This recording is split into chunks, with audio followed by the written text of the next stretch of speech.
We will sing from your boundless melodies for the sake of every living thing. Welcome to a new edition of the Neon Jazz interview series with San Francisco-based jazz composer, vocalist, guitarist, and producer Ed Johnson. We got into his new 2024 CD called For Every Living Thing, Getting Through COVID, and A Storied Life in Music. This is his third album with his band Novo Tempo and his fifth album with Cumulus Records. He is well-versed in classical, Brazilian, R&B, jazz, Afro-Cuban, and popular rock and roll. His mastery of so many different styles, coupled with a passion for harmonic, vocal, and horn arrangements, all factor into a magic blend of vibrant, original contemporary jazz that is winning fans and airplay worldwide. We get into his magical music ride. Enjoy. How are you, sir? I'm doing good. How about yourself? Everything's great. It's great to meet you. Where are you located? I'm in San Francisco Bay Area. I'm in Menlo Park, about just down the peninsula from San Francisco.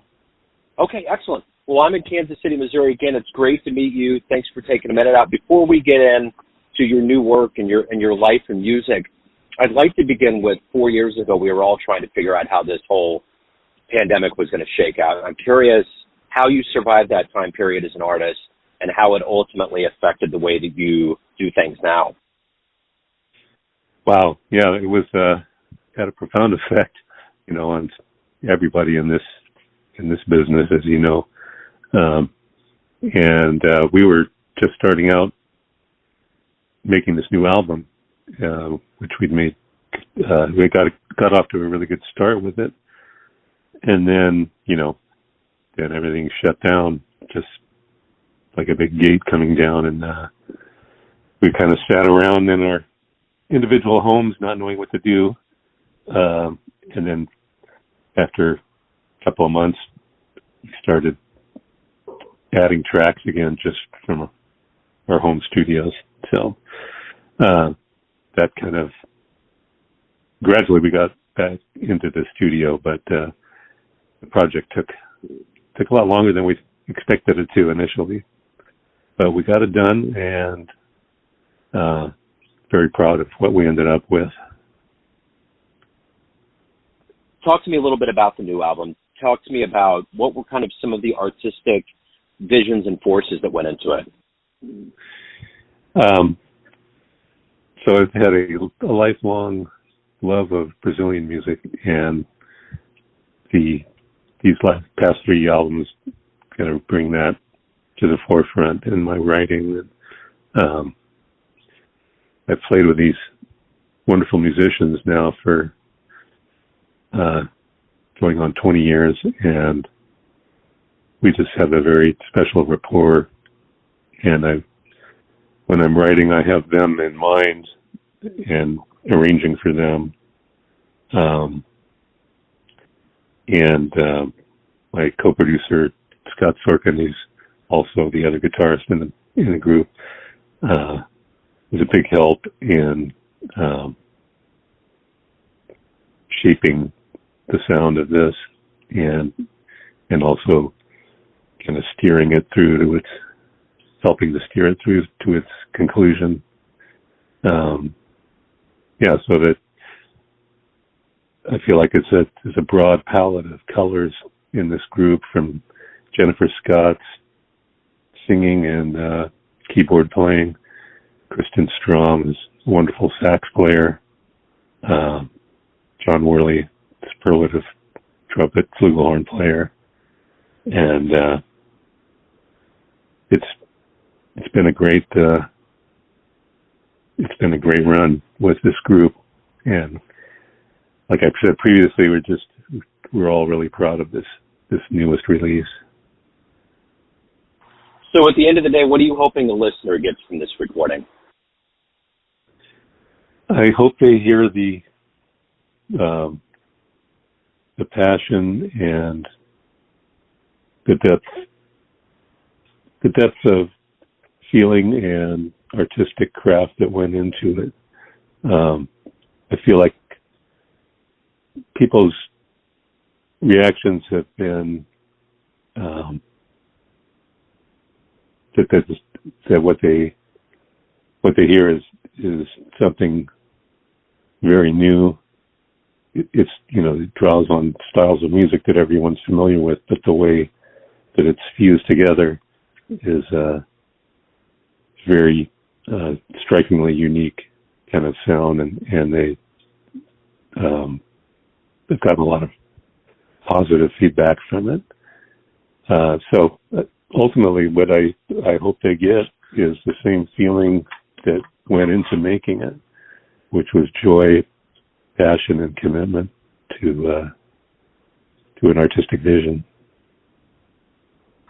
So, Ed, let's go back to the beginnings. Tell me where you were born and raised, and how these seeds of getting into music, and more specifically, your career path now.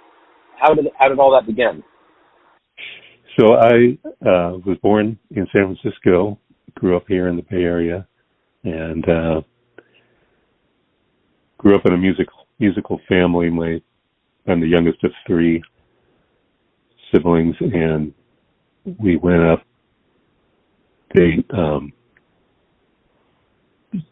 My brother played violin and viola. My sister became a professional bassoonist, and so I kind of followed in their footsteps. I didn't start off playing guitar, but I started on piano, and then French horn, of all things, which I played all through college, and then I picked up guitar when the Beatles hit, and my grandmother had an old Sears Silvertone acoustic that had action, was like half an inch off the fretboard, but somehow I was able to make chords on it, and that got me started. Moved on to electric guitar, and then kind of throughout all this, I've been really raised on big band and classical music, and my older brother and my sister both brought home recordings all the time of music that I wasn't familiar with before, but really got into, and that was my first introduction to Brazilian music, was through my brother bringing home recordings of Jobim and João Gilberto, Astrid Gilberto, and then my sister had this album by incredible Brazilian guitarist Leandro Almeida, who made quite a name and career for himself in the States. I ended up moving to LA, and he made this album that won a Grammy, I think, back in 1959. It was an album of duets, and half the duets were with a flautist, the other half were with a incredible mezzo-soprano named Sally Terry, and the pieces he did with her were all Brazilian pieces, folk songs, art songs, classical, beautiful version of that piece, Bachianos Brasilianos by Villalobos. So I'd never heard anything like that. It was just very exotic and rich, harmonically rich, and the melodies were incredible. And that kind of got that, and my brother turning me on to Jobim and Gilberto. That kind of started me on that path, and then as I went along, so I got into high school, I started playing classical guitar, which got me into Brazilian music even more, and I was kind of splitting my time between classical, jazz, and rock and roll. And then eventually, like American blues, acoustic blues, and traditional music. So it was kind of an eclectic mix of interests that I think they all have played a part in my they've all had an influence in my writing and compositions. So that was kind of the genesis of my career. I kept playing. I started playing in bands in my late teens and early 20s, and they were mainly rock-oriented, playing original music. But all the time I was I was kind of studying jazz on my own and still playing classical guitar. And I got to a point where I was really starting to get influenced by groups like Weather Report. That's where I first got turned on to Wayne Shorter.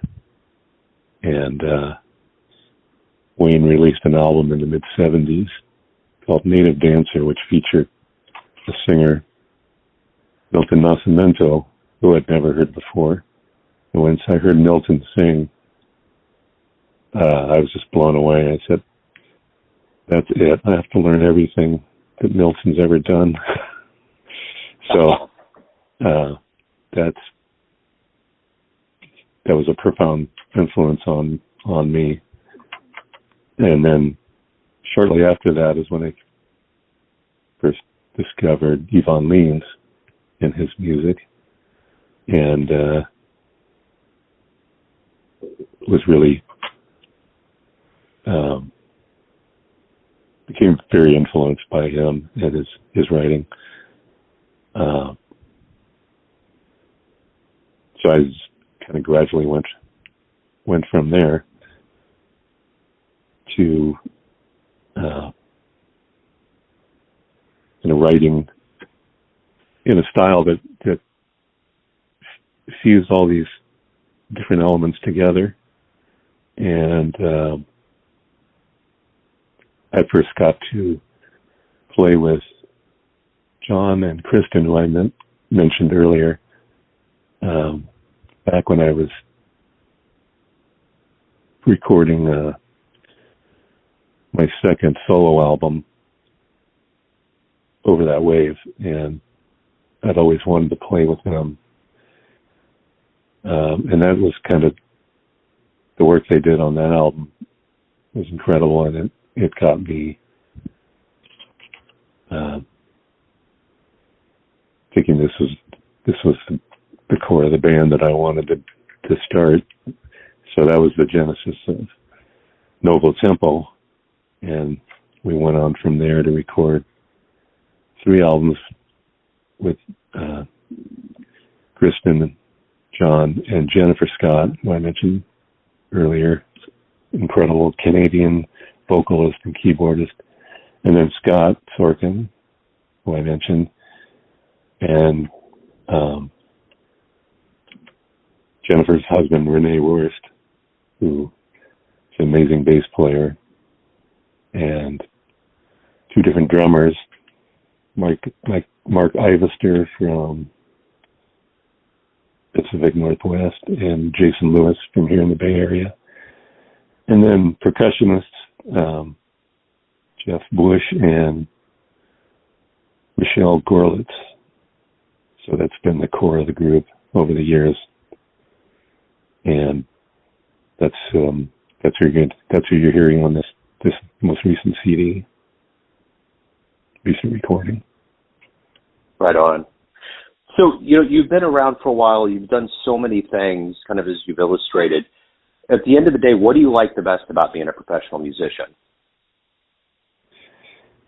What I like best is creating the music itself. I mean, that's why all of us are in this. Is creating and performing it for people. Those are the golden moments, and the camaraderie that goes with that, and putting it together and presenting it.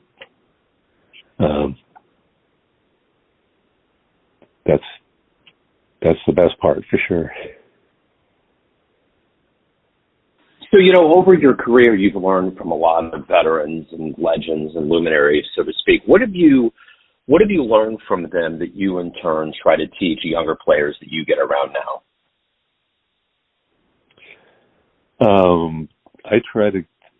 What I try to tell younger players is, above all, be yourself and find your voice. You want to learn from others, and you learn a lot by studying the work of others. But ultimately, you want to express who you are in the way that you feel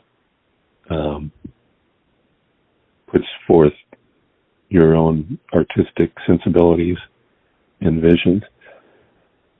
So above all, be yourself. So at the end of the day, if you could go back in time and see one dream show live, where are you going to go? What would you love to see live with your own eyes? Wow. Well, I've seen a lot of great shows.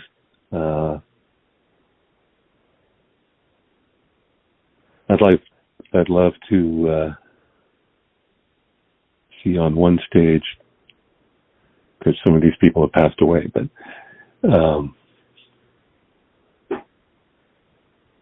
it would have been maybe on one stage,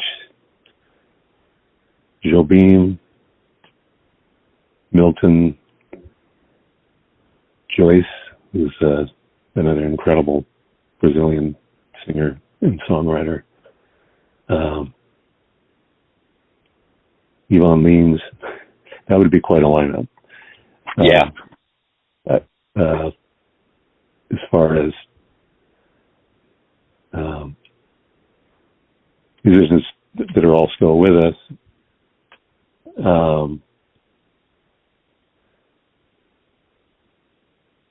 I'd love to see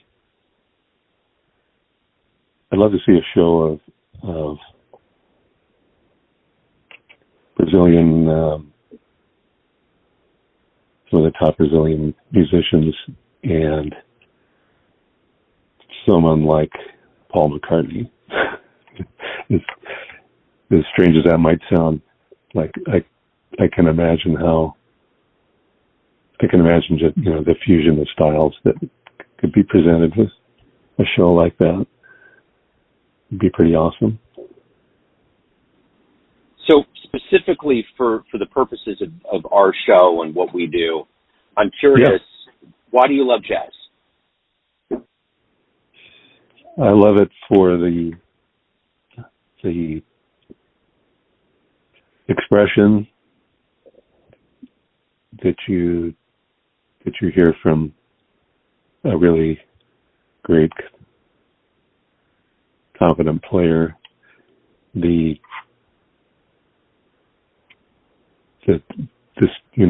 It's kind of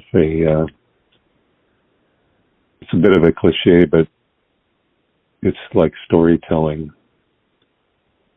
If somebody's playing a great solo, you feel like you're being told a story. And I love the harmonic richness that's associated with jazz, and a lot of that, there's a lot of influences that have gone into it, and a lot of classical influence. And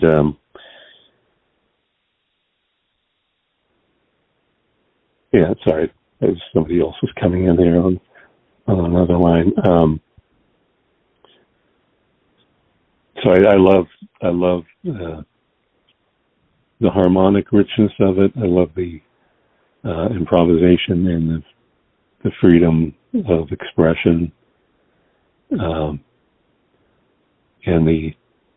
the commitment that people have to the form. It really is a very deep commitment that you make to this music. For sure. So at the end of the day, Ed, everyone out there has a perception of you, family, friends, fans, but you ultimately run the show. What's your perception of you? Who do you think you are?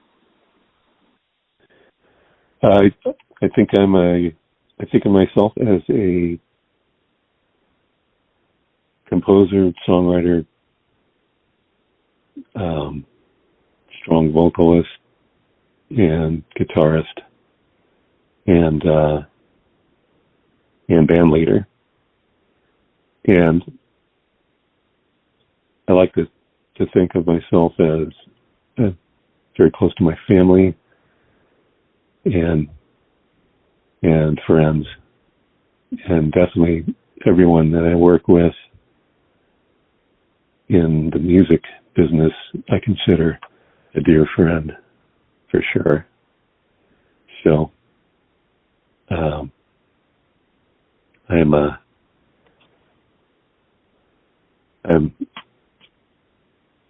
I love what I do, and I love the people that I do it with, and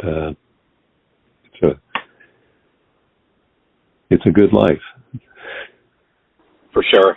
So, Ed, For Every Living Thing is the newest album. If anyone wants to pick up a physical copy or download it properly, see you live, any of the good business, where can they go?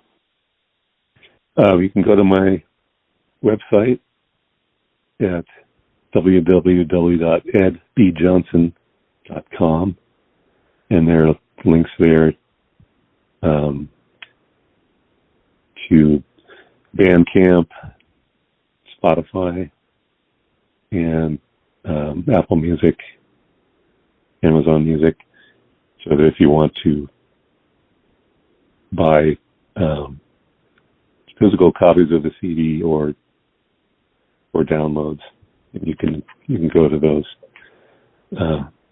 links, which are, as I said, are on my website. Okay. Ed, And it's been great. Yeah, no, go ahead. Just one more thing. And as far as upcoming shows, doing a couple in September with Novo Tempo, one in Foster City, California on September 15th at the Peninsula Jewish Community Center. And then on September 29th at Sonoma Plaza in Sonoma. And that's presented by Music in Place. Excellent. Ed, this has been wonderful. Thank you, sir. Thank you for your story. Thank you for your time. Best of luck with this new album. I appreciate it. Thank you, Joe. It's been a pleasure. Thanks for listening and tuning in to another Neon Jazz interview, where we give you a bit of insight into the finest players and minds in San Francisco, Kansas City, and spots all over the world, giving fans all that jazz. Thanks to Ed for his time, energy, and story. If you want to hear more Neon Jazz interviews, you can find us on Spotify and Apple Podcasts. Subscribe to us at YouTube, and for everything Neon Jazz, go to the neonjazz.blogspot.com. Until next time, enjoy the jazz, my friends.